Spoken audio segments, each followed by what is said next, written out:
शिवाजी, जय शिवाजी।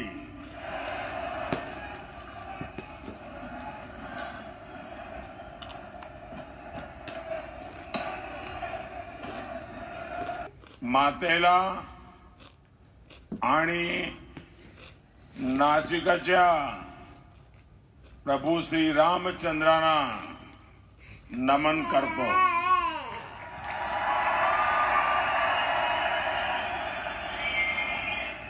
कल काशी में मैंने बाबा विश्वनाथ और काल भैरव का आशीर्वाद लेकर नामांकन किया और आज यहां त्र्यंबकेश्वर की धरती पर हूं। भगवान कालाराम की धरती पर हूं। मैं सभी को प्रणाम करता हूं। साथियों, प्रणाम करता हूं। साथियों, आपकी सेवा यही मेरे जीवन का सबसे बड़ा लक्ष्य है।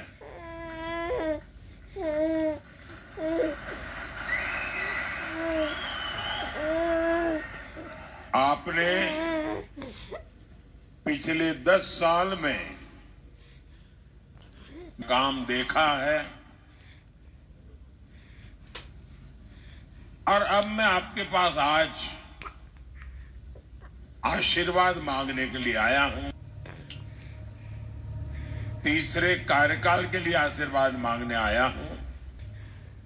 विकसित भारत बनाने के लिए आशीर्वाद मांगने के लिए आया हूं। साथियों, एनडीए गठबंधन को कितनी बड़ी जीत मिलने जा रही है, इसका पता यहां इंडी गठबंधन के एक बड़े नेता की बातों से भी पता चलता है। वो जानते हैं कि इंडी गठबंधन का जो मुख्य दल है कांग्रेस, वो कांग्रेस इतनी बुरी तरह हार रही है, इतनी बुरी तरह हार रही है कि उनके लिए मान्य विपक्ष बनना भी मुश्किल है।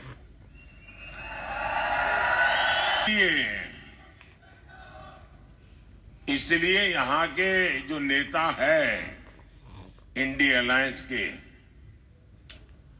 यहां मतलब नासिक के नहीं, महाराष्ट्र के, उन्होंने सभी छोटे छोटे दल जो है, इन दलों को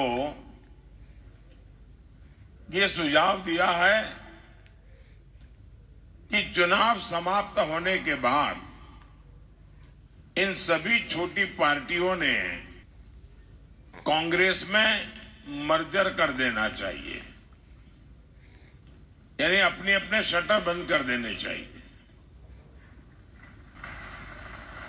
क्योंकि उनको लगता है कि अगर ये सभी दुकानें उस दुकान में मिल जाएगी तो शायद इतना नंबर हो जाए ताकि वो मान्य विपक्ष बन जाए। ये हार का।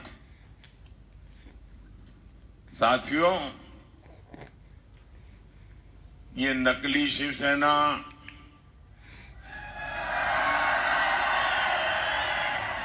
नकली राष्ट्रवादी पार्टी, इसका कांग्रेस में विलय होना पक्का है। और जब ये नकली शिवसेना का कांग्रेस में विलय हो जाएगा, मुझे सबसे ज्यादा याद बाला साहब ठाकरे की आएगी। क्योंकि बाला साहब जी कहते थे जिस दिन लगा कि शिवसेना कांग्रेस बन गई है, उस दिन शिवसेना समाप्त कर दूंगा।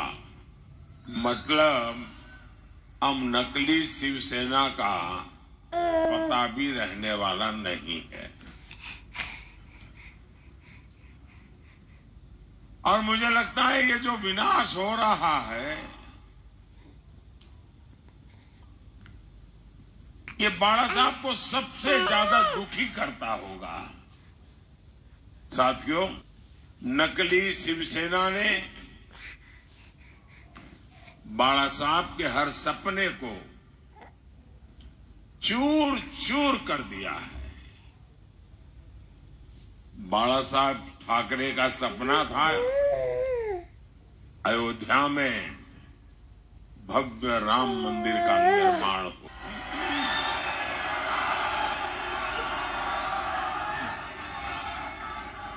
बाला साहब का सपना था जम्मू कश्मीर से आर्टिकल 370 खत्म हो।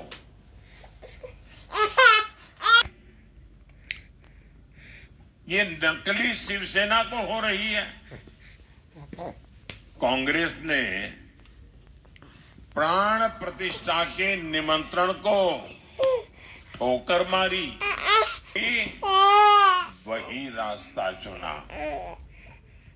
कांग्रेस के लोग मंदिर के लिए अनाप शनाप बातें कर रहे हैं और नकली एकदम चुप है। ये पार्टनरशिप पाप की पार्टनरशिप है और पूरे महाराष्ट्र के सामने इनका पाप एक्सपोज हो चुका है। साथियों, उस कांग्रेस को सिर पर उठाए घूम रहे हैं जो वीर सावरकर जी को दिन रात गालियां देती है। महाराष्ट्र की स्वाभिमानी और राष्ट्रभक्त जनता ये जब देखती है, ये जब सुनती है, तो महाराष्ट्र के लोगों का गुस्सा 7वें आसमान पर चढ़ा हुआ है। लेकिन अहंकार शिवसेना, नकली शिवसेना में इतना आ गया है कि उनको महाराष्ट्र के लोगों की भावना की भी कोई परवाह नहीं है, उनको कोई फर्क नहीं पड़ता। कांग्रेस के आगे घुटने टेकने वाली नकली शिवसेना को सजा देने का मन पूरे महाराष्ट्र ने बना लिया है। और 4 चरण के जो चुनाव हुए हैं, इन चारों चरण में इनको चारों तरफ से चित्त कर दिया है जनता ने।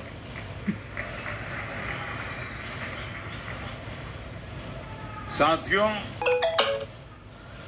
आज मोदी गरीब को मुफ्त राशन दे रहा है। आज मोदी गरीब को पक्के घर दे रहा है,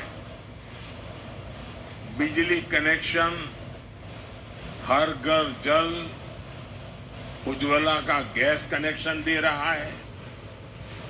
हमने कभी भी न किसी का धर्म देखा है, न किसी का धर्म पूछा है। योजना सबके लिए बनाई जाती है, सबको योजनाओं का लाभ दिया जाता है, लेकिन कांग्रेस की नीयत रही है, इसका बहुत बड़ा खुलासा आज मैं 140 करोड़ देशवासियों के सामने करना चाहता हूं। और भगवान राम की ये धरती है एक प्रकार से, तो मुझे लगता है कि गंभीर विषय यहां पर उठाना ज्यादा अच्छा होगा। साथियों, कांग्रेस की सोच है कि देश की सरकारें जितना बजट बनाती है उसका 15% सिर्फ और सिर्फ माइनॉरिटी पर खर्च हो। पर बजट का भी बंटवारा धर्म के आधार पर देश को बांटा और आज भी वो धर्म के आधार पर भांति भांति के बंटवारे करने में लगे हुए हैं। कई साल पहले कांग्रेस ने धर्म के आधार पर बजट के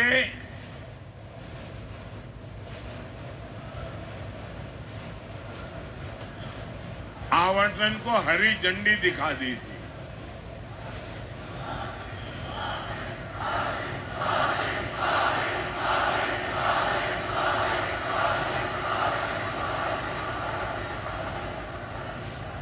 जय श्री राम,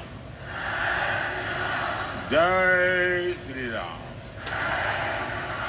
भारत माता की, भारत माता की। आप कल्पना कर सकते हैं कि बजट का इस प्रकार से टुकड़े करना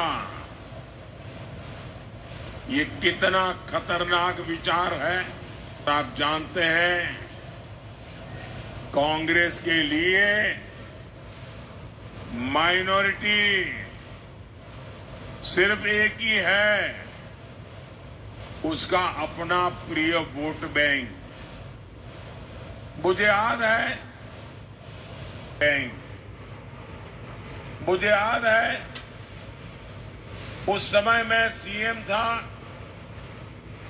और जब ये बात कांग्रेस ने उठाई थी तो मैंने उसका मुख्यमंत्री रहते हुए पुरजोर विरोध किया था।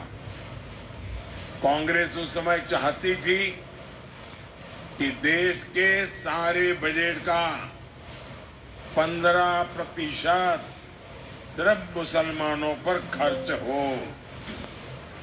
जबरदस्त विरोध के बाद ये कामयाब नहीं हो पाए थे, लेकिन अब ये सारे पुराने एजेंडे की उसको लागू करने पर तुले हुए हैं। बाबा साहब आंबेडकर धर्म के आधार पर आरक्षण के खिलाफ थे, लेकिन कांग्रेस कह रही है कि एससी, एसटी, ओबीसी और गरीबों का आरक्षण छीनकर मुसलमानों को दे देगी। कांग्रेस आपकी संपत्ति को भी जब्त करके उसका हिस्सा अपने वोट बैंक को देने की तैयारी में है। लेकिन कांग्रेस और इंडी अगाड़ी वाले कान खोल करके सुन ले, मोदी धर्म के आधार पर न बजट बांटने देगा और न ही धर्म के आधार पर आरक्षण देगा।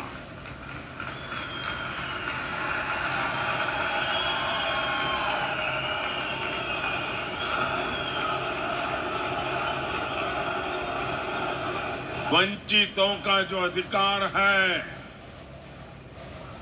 वंचितों का जो अधिकार है, मोदी उसका चौकीदार है।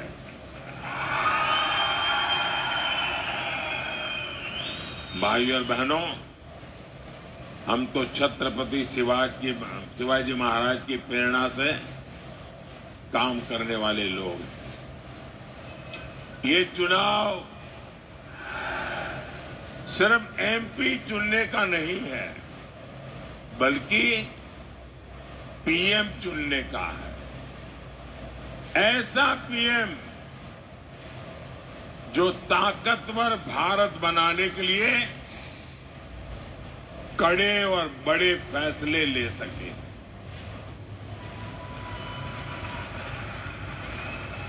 आप देखिए, कोरोना का इतना बड़ा संकट काल आया,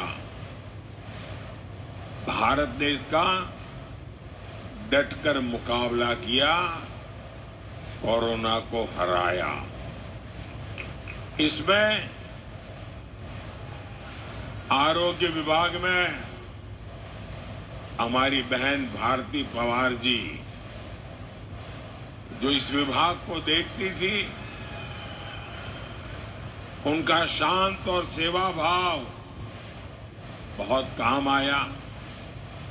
आज कोरोना के विरुद्ध भारत की लड़ाई की प्रशंसा पूरी दुनिया कर रही है।